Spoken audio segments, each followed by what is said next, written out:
SC/ST से, आरक्षण से। देश की 85% बहुजन आबादी को ये वीडियो जरूर देखना चाहिए। कितना मनमोहक दृश्य है। पाठक जी और दुबे जी बैठ करके इस बात पे चर्चा कर रहे हैं कि आरक्षण की समीक्षा की जाएगी। इस देश में लगभग 30 दिन तक ओबीसी समाज, SC समाज, ST समाज, बहुजन समाज प्रोटेस्ट करता रहा।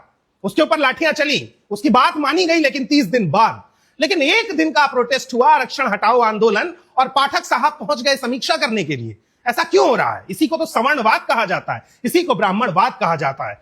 एक तरफ इसी पार्टी के नेता बोलते हैं कि आरक्षण कभी नहीं हटेगा, दूसरी तरफ इसी पार्टी के नेता सवर्णों के साथ जाके खड़े होते हैं और कहते हैं कि आरक्षण हटाने वाली आपकी मांगों को केंद्रीय नेतृत्व तक पहुंचाया जाएगा। ये दो मुंह वाला सांप है, जो एक मुंह से बहुजनों का वोट खाना चाहता है और दूसरे मुंह से सवर्णों का वोट भी खाना चाहता है। अधिकार ना इन्हें देना चाहता है, ना इन्हें देना चाहता है। आप इस बात को बड़ी बारीकी से समझिए कि इस पूरे प्रोटेस्ट में महिलाएं नहीं थी। उसकी वजह यही है कि जब जब धर्म की सत्ता हावी होगी और रिजर्वेशन हटाने की मांग होगी, तब तब सबसे पहला शोषण का शिकार महिलाएं ही होंगी। बाबा साहब अंबेडकर बहुजन समाज के ही आदमी थे, जिन्होंने स्त्रियों को संपत्ति में हिस्सा दिलाने की मांग की। उससे पहले तक ये समाज क्या कर रहा था? जिन्होंने विधवा विवाह की सिफारिश की, उससे पहले तक ये सवर्ण समाज क्या कर रहा था? सावित्रीबाई फुले ने लड़कियों को पढ़ाने की मांग की, उससे पहले तक ये सवर्ण समाज क्या कर रहा था? तो आरक्षण हटाने की मांग उसी तरीके का कूड़ा मांग है जिसकी एक्सेप्टेंस कभी हो ही नहीं सकती है। इस देश में आरक्षण जातीय शोषण के खिलाफ दिया जा रहा है,